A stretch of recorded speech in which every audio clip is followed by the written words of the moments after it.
Je vais vous présenter une capsule en management sur le processus de décision dans l'entreprise. Donc tout d'abord, qu'est-ce qu'une décision? Décider consiste en un acte volontaire à choisir une solution en comparant plusieurs possibilités et selon plusieurs critères d'évaluation possibles. Elle apporte une réponse à un problème donné. Pour gérer une entreprise, les managers, les dirigeants font en permanence des choix. Sans prise de décision, l'entreprise ne peut pas fonctionner. Donc le processus de décision dans l'entreprise passe par différentes étapes. Tout d'abord, il y a l'identification du problème qui va nécessiter une prise de décision.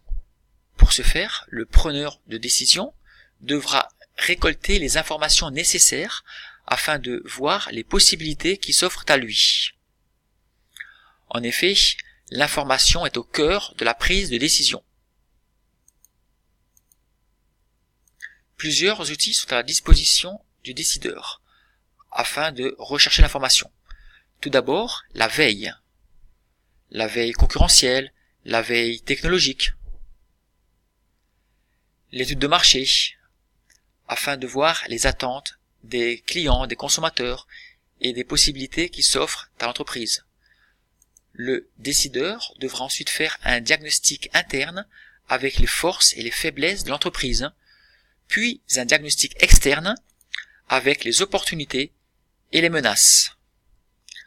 En effet, les opportunités peuvent être une occasion d'en tirer profit pour son développement et sa pérennité. Ainsi, l'environnement joue un rôle prépondérant dans l'atteinte des objectifs. Donc de façon générale, l'environnement influence fortement les objectifs stratégiques de l'organisation, et celle-ci ne doit pas négliger les acteurs qui la composent. Ils représentent donc une pression et ont un réel impact sur son avenir et sa pérennité, autant en termes d'opportunités, c'est-à-dire les points positifs, les avantages, que les menaces, les aspects négatifs, les inconvénients. Ensuite, il y aura toute cette recherche d'informations effectuée, il y aura la prise de décision.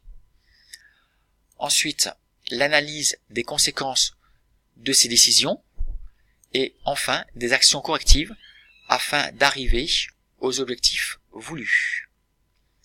On peut voir dans le petit schéma tout d'abord le problème qui va devoir être analysé, ensuite l'idée et la mise en place de cette idée, c'est-à-dire la prise de décision et la réalisation de celle-ci, et avant d'arriver au succès, il y aura certainement des actions correctives afin d'avoir la décision optimale.